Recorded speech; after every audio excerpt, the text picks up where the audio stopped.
here would be my point about attachment stuff. And I've said this to women who have cramps from their menstrual cycle. I've said this and I've helped women with this. It's Yeah. like, look, if imagine a boat, Yeah. and if it's not moored or anything and the Yeah. waves come, it's going to push it. These waves is these menstrual cramps. The waves is this attachment effect. The wave is your zodiac sign. The wave is the stars. If you are completely useless, yeah, then that's totally running your life. Okay. If you have an anchor there, it's going to push you, but you're not going to run on shore, but it's going to push you. If you're just floating, then yeah, the attachment's having a major effect. If you start sailing that ship, you start being focused, that attachment's just going to be a little nuisance. If you're flowing, if you're racing that ship, well, you don't, hey, guess what? There's these waves. Who cares? We're freaking racing right now. We're flowing. And so I help women get in flow. And all of a sudden, 3 days that they were down because of their menstrual cramps, they're still having them, but they're flowing, they're racing their boat, and now they're not getting washed into shore. So, yes, you're right. Attachment has this effect in this case when people are morons and when people aren't doing anything in their ship. So if you want to be right about attachment, and if anybody wants to be right about any of these minor effects, they're showing they don't understand flow, they don't understand focus. A baby can do all that, and there is an effect underneath it. And it's a natural effect that comes out of them if they are not conscious or flowing. Your conscious brain is like the game controller, and you're the mind using it to play the video game. Mm-hmm. Your conscious brain is corroding every day. Your unconscious is going to be fine. The game's going to work fine, but your controller is going to be damaged. And the more stressed out and you throw it and everything else, the quicker it's going to be damaged. And at some point, you know what? You're going to have no control on what comes out. And you know what? At some point, whether you like it or not, and it might even be happening right now, all of these anger bursts, all of these, I don't have energy to do stuff, all of that stuff is happening because your conscious brain is beginning to corrode to the point your controller sucks. And sometimes it works and sometimes it doesn't. If I was you, I'd make sure I got all the right behavior in your unconscious, because you're either going to end up the sweet little old lady or the crotchety old man. And right now, you're on the path to be a crotchety old man. And when your unconscious completely goes, you're going to be the guy yelling, screaming in the streets, and doing all this stuff. And there's nothing you're going to be able to do about it because you don't have the conscious brain to get it back. Now, where do you want to end up? And that's right in front of his unconscious, and his unconscious will be on top of him for the rest of his life. And now, every time he's going to do something destructive, it's like, buddy, you're eventually going to lose your conscious and you're going to revert back to being a baby.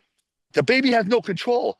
But what happens is we build control, and then we're supposed to take control, and then we're supposed to consciously do stuff so it's in our unconscious, so it runs right and we're nice without even trying.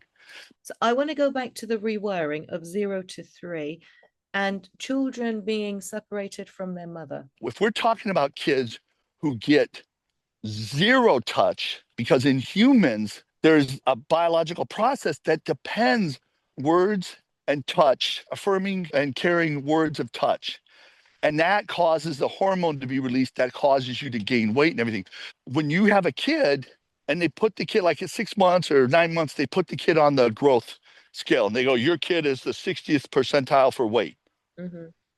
They monitor that, because if your kid goes under that, they know it's not getting words of touch and affirmation, and you're abusing the kid. So that's what they're really doing, is they're looking to say, hey, your kid's now the 50th. Why is your kid not gaining any weight? So from 0 to 21 years old, we are on a linear path of weight gain. Our body's building up. After 21, that means our bodies are falling apart. So what would words and touch of caring and affirmation do to somebody who is older than 21? If you touch and care, it does the biological process for repair. So what they found is that people who get caring touch and words of affirmation are sick less often and sick for a shorter amount of time. So when you see people getting sick all the time and sick for a long period of time, I guarantee you they don't have any social connection that is affirming, whether it's physical or words. And that's why I've always been on this communication guideline. Like literally using communication guidelines heals other people. And everybody who opposes it wants people to not get well and not be healed and not repair. Thank you for explaining that. I'm just saying that there's things that can happen, Yeah, especially 0 to 6, but 0 to 3. There are things that can happen that are going to be a bigger hurdle, yeah, not only physiologically, but structurally in the brain yeah. for how their thought process works. It can be a bigger hurdle. But I think structure stuff can always be fixed because our brain changes itself. However, you tape a baby's eyes shut, or you tape a animal's eyes shut past 18 months or whatever, the brain never makes the connection. They're going to be blind, physiologically blind. Well, So no, you can't tell me, oh, everything can be repaired if they're, no matter how they're treated the first 3 years. No, there's some things that do physiological damage and you just don't have the connection anymore. okay, so touch is important. Now, going back to Words and touch, words and touch. words and touch, mother versus grandmother, taking I don't care of think it matters. I don't think it matters to a kid. It matters really. to the mother, but I don't think it matters to the kid as long as the kid's getting touched. Okay, so these people who are adopted, babies who are adopted, that feel like they're always looking, they're always missing. Why is that? Because they are just floating. What do you They're mean they're floating. floating? They go, I They're always know back at that something is 320 wrong. or 160. They aren't taking control. Their ship is not sailing at all. They're either they either don't have their anchor down or they put their anchor. That's it. All So these we're people who want to saying, use adoption as an excuse like that, they're okay, they're just perpetuating it on themselves. And that's great. But when they're hurting other people, then their unconscious is going to beat them up more. Then they're going to feel like, you see, because I was adopted, I'm worse off. No, you're adopted, and that's a struggle, and I get it. However, you hurting other adopted people is causing your unconscious brain to hurt you, and this now is on you. It's not on you being adopted. This part's on you, and they're never going to get healed from it because they're deceived because now they're chasing somebody else as the cause of the problem when now they are the cause of the problem. mummies and babies kind of getting, having a Yeah. better relationship is what I'm really about, John. I don't know if you've Yep. noticed that or not, but I'm trying to get that 0 to 3. Like, what's the optimum? If we had to pick an optimum, would that be the baby stays with the mother? Yeah. Or is that the baby, stays with the mother up to this time? Okay, so the optimum, I've taught this to people for years, Yeah. for over 20 years. The optimum is the first 6 months, you want to minimize all the stress on the baby. Like if Mm-hmm. the baby has to sleep with you, the baby sleeps with you. You keep the baby in a room that's quiet and comforting. You give the baby attention, touch, all that. Because the first 6 months is like the major architecture of the brain is set. Not the fine tuning, but the major, this is where kids can get wired to, I can't handle any tension at all. Mm-hmm. We can all grow our attention, but the kid can get wired their brain to, you know what? The minute something's going wrong, I have to start screaming and everything. And that's why I'm like, these people who want, like, if the baby needs to sleep with you, the baby sleeps with you. I think that's great. 6 to 18 months is where all of the architecture, the rest of the architecture based on the first 6 months is now wired in. And so that's where you're really with the coping and everything. And I would still be stimulating that baby and I would still be caring and comforting and trying to minimize the tension there. But it's not as important as the first 6 months. And then 18 to 3 years, what you're really doing is this is repetition. Like somebody should be sitting with that kid and just, how kids, I could sit with a kid and just, when I had my kids, I just sit there and just play with them because play is their work. That's how they're wiring the brain. And I would be doing this stuff 20, 30 times in a row, peekaboo or whatever, playing something because I'm actively helping them wire their brain. I read this article. You will never be a concert violinist if you don't start playing at 4 years old because the connection between your pinky and your brain is the most important connection to be this great violinist. So you got to build that connection. So every day for even past 3 years, when I put my son to sleep, when I check and make sure he's asleep, I would press or squeeze every one of his individual fingers. So I'd squeeze his thumb and squeeze his forefinger. And I'd do that because what I was trying to do was teach his brain, this is where this connection is, this where this is. And I kept doing that.